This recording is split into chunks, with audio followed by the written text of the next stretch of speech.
বন্ধুরা, আজকে আমরা চলে আসছি চাঁদপুর বড় স্টেশন। আপনারা দেখতে পাচ্ছেন চাঁদপুর বড় স্টেশনের আমাদের চাঁদপুর শহরটি আজকে আপনাদেরকে ঘুরে দেখাবো, যেখানে আমরা পাইকারি বাজারে ইলিশ মাছ কিনতে দেশের বিভিন্ন জায়গা থেকে আমরা সবাই আসি। ভিডিওটি স্কিপ না করে ভিডিওটি সবাই দেখবেন, ইলিশ মাছ সম্পর্কে বিস্তারিত আজকের ভিডিওতে জানতে পারবেন। আমরা চলে এসেছি সরাসরি আমাদের চাঁদপুর পদ্মার পাড়ে।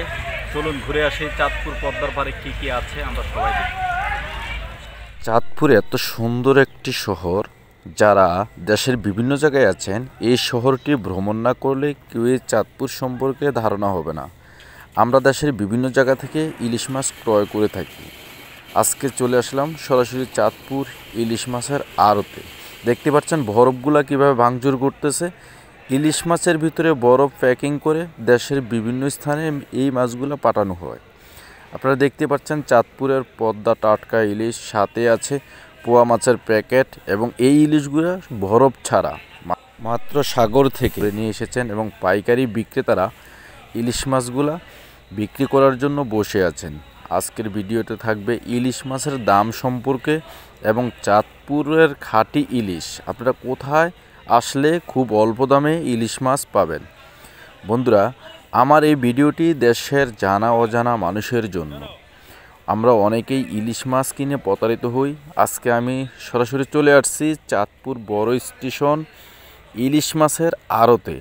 আপনারা দেখতে পাচ্ছেন এখানে যে ধরনের মাছগুলা দেখা যাচ্ছে সম্পূর্ণ মাছ সাগর থেকে ধরে আনা এবং পদ্মা এবং মেঘনা নদীর মাছ। এই ইলিশ মাছগুলো মাত্র নৌকা থেকে জেলেরা নিয়ে এসেছেন, এখনও বরফ দেন না। চলুন আজকের বাজারটি ঘুরে আপনাদেরকে দেখাবো ইলিশ মাছ বর্তমানে। এটা 2600 টাকা, এটা এটা হচ্ছে 1600 টাকা। ছোটটা কত? 900 টাকা। আপনারা দেখতে পাচ্ছেন বিভিন্ন ইলিশের বিভিন্ন দাম। আসলে এই মাছগুলা দাম হওয়ার কারণ হলো এগুলা শুধুমাত্র চাঁদপুরের খাঁটি পদ্মার ইলিশ। আমরা বিভিন্ন জায়গার ইলিশ মাছ খেয়ে থাকি, কিন্তু চাঁদপুরের ইলিশের স্বাদে আলাদা। চাঁদপুরের ইলিশটি দেখতে কার না ভালো লাগে। মাছটি চ্যাপ্টা রঙের এবং অনেকটাই লাল, অনেক টেস্ট। এটি হয়েছে চাঁদপুর বড় স্টেশন পাইকারি ইলিশের আড়ত।